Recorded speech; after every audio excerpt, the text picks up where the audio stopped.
Good morning, students. Welcome to your computer class. I am Sunny. So students, this is our new week and we will start off with the new chapter today. Our today's chapter is chapter number 9, which is Internet Services. So let's start our chapter today and let's do a quick recap of what we have learned till now. In last class, in your class 6th, you learned about internet where we discussed about ARPANET. Now I want you to pause the video and give me the full form of ARPANET. So if you have answered it as Advanced Research Project Agency Network, then your answer is correct. I repeat, Advanced Research Project Agency Network. Students, if you remember, I told you in the class that it is very important for us to learn these information and keep this information with us, because in future we will be using these information. So when you will be appearing for your competitive examination, you will be coming across these information. So let's see what all we know about internet. We know that internet stands for international network. We know that the network is formed when millions of computers were connected together, and we know that internet is the largest network in the world. In last class, we also learned about the two technologies in which the internet is connected to. One is the dial-up connection and one is the broadband connection.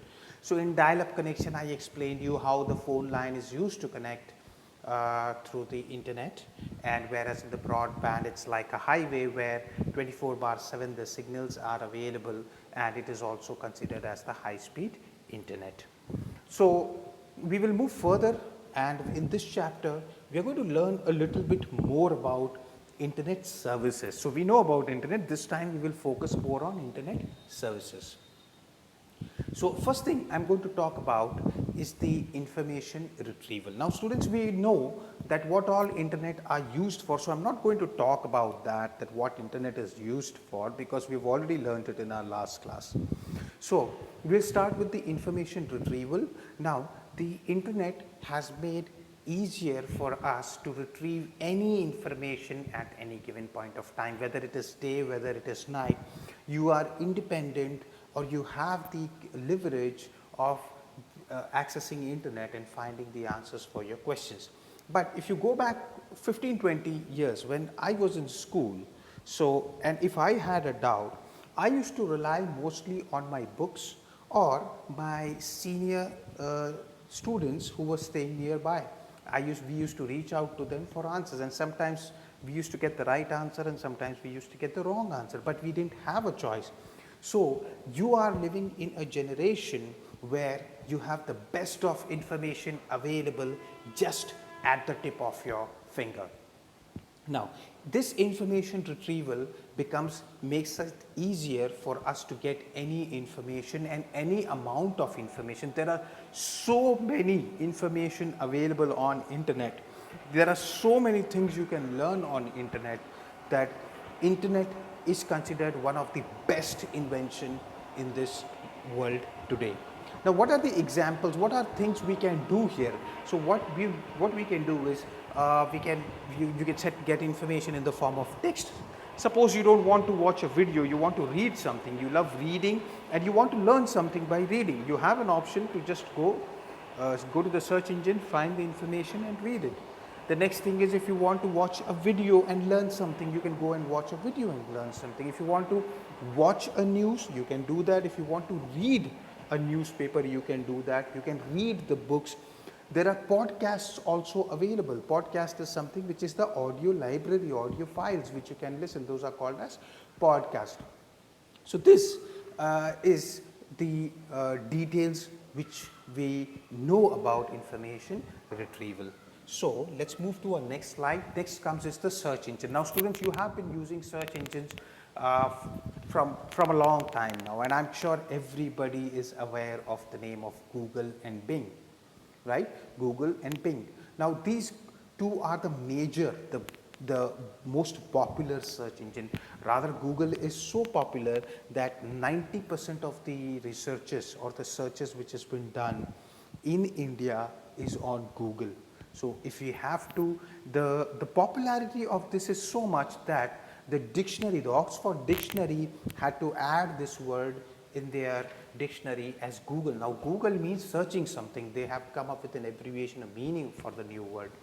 Now what does search engine does? Now when you type the keywords, on the browser or in the search engine, those keywords goes and searches the internet world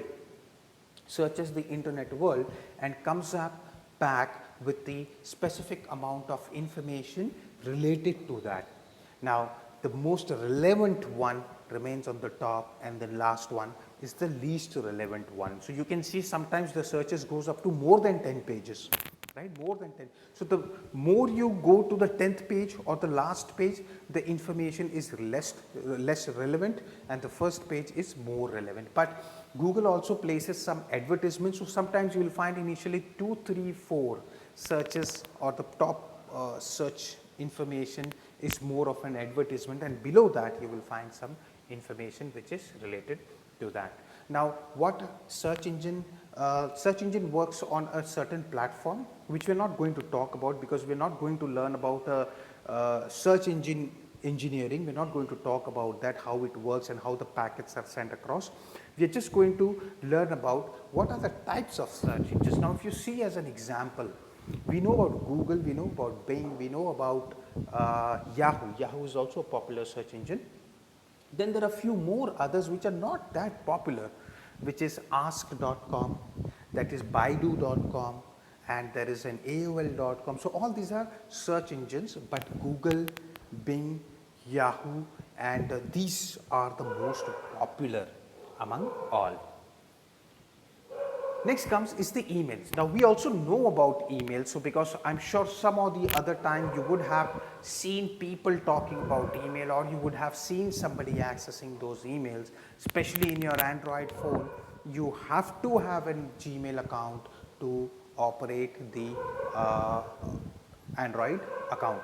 So you have to have an email. If you don't have an email, you cannot work on the email option. So what does email stands for? Now the word email stands for electronic mail. Now what the email does? Email is popularly used for sending and receiving messages. How does it send a message? How does it receive a message? Very simple. You just have to type the message and you click on send, the message goes across, and similarly if somebody replies to your email, you will find it in your inbox. Students, this is just like how the SMS works. If you send a text message to someone, it will be in your sent items. If you receive a reply from someone, you will find those options in your inbox. Now the email address is divided into 3 categories. The first portion of the email address is called as the username. For example, you can take any name, like let's take Ravi, let's take Sean, any name you can take, and that forms the username. Then the username, and at last comes the domain name. Domain name is the server in which the account is. For example, if it is a Google account, if it is a Google Mail, you will find it as gmail.com. If it is Yahoo, you will find it as yahoomail.com. If it is as Zoho, it will be zoho.com. If it is India Times, it will be indiatimes.com. So the last portion tells us in which server the account is. Now the username and the server is separated by the @ symbol. You can see that it is, most people call it as A. It is not called as A, it is called as the @ symbol. Most people call it as @. It is not the @, it is just called as the @ symbol. Now this @ symbol separates the username with the server name. Now when we talk about email, there are so many emails available in these days. So you can talk about like as I was talking about indiatimes.com and gmail.com, Bing, microsoftlive.com, aol.com, hotmail.com. There are so many of them. Now to create an email account, you need certain information which we have already learned earlier, that how the email account is formed, how do you need a username, how do you need, where do you have to put the your date of birth, your account retrieval information, which is your telephone number and an additional email addresses, etc. And the country, as well as the male and female option, which you can select. For the boys it's male and for the girls it is female. So once you fill that form, the email address gets activated and you get a welcome message from the company welcoming you to that particular company as an email customer. Moving to the next slide, let's talk about some facts about email. Now, the first fact which we have about email is that Raymond Samuel Tomlinson is considered as the father of email. He is the first person who had sent the message in ARPANET network. So, he is Raymond Samuel Tomlinson. The second fact which we have is that the email address doesn't contain any space. Now, when you're typing an email address, you have to be very careful that there should not be any space. That's the first condition of an email. The second condition of an email is that whether you type it in uppercase, whether you type it in lowercase, whether you type it in capital letters or whether you type it in small letters, in both the cases the email will go. You don't have to worry about whether the email, if I type it in caps or small, will go or not go. It is not that, it's not related, it is irrelevant. You just type the email address, but preferably it is advisable to type the email in lower case. Now, next thing is when you're typing an email, it is also important to ensure that you put the dot or the period or the full stop at the right places. Now, next comes is the founder of Yahoo. Now, you can see the picture here. The picture what you see here is of Jerry Yang and David Filo. They both are the founders of yahoo.com. Now, students, this is the information we have here. Now, email and postal email. Let's do a comparison and try to understand which one is better. So, here we will be comparing the postal mail as well as the electronic mail. Now, it is the fastest mode of communication. Email is the fastest mode of communication. Why it is the fastest mode of communication? Because you just have to sit on your system, type a message, and you can, within a fraction of a second, you can send it to Moscow, Russia. You can send it to Washington DC, that is America. You can send it to Toronto, which is Canada. You can send it to Sao Paulo, which is Brazil, or you can send it to Colombo, which is in Sri Lanka. So, any part of the world, or rather you can send all those same message to all these 4 or 5 cities at the same point of time. So, it is the fastest mode of communication. Now, when we compare to the postal system, how long it will take? For postal, what you have to do? First, you will have to go to the post office, bring the post the letter, put the stamp, pay the money, post it and wait. It will take some time depending upon the location and depending upon the geographical location of that particular city. The duration may vary. So, it will take a lot of time for the message to go across to them. Second thing is cost effective. Do you pay anything to send an email? No, you don't. You just have to have an internet account and that's all. You don't have to pay anything for the email. But students, close to 15-20 years back, I would like to highlight that email was not free. Every month there was a bill or there was the money request was sent to the user demanding certain amount to be paid to ensure the connection remains active, until and unless Hotmail was introduced. Now, students, the founder of Hotmail was Sabir Bhatia. Sabir Bhatia is considered as the founder of Yahoo. He came up with the concept of sending the free email to the people, providing free email services, and in return he was placing small advertisement at the end of every email. This concept was super hit and Microsoft purchased this company Hotmail from Sabir Bhatia and later converted it to MSN.com, and now it is the part of the Microsoft Corporation. Now next thing is email is paperless. Paperless means you don't need any paper. So what is the advantage if you are not using the paper?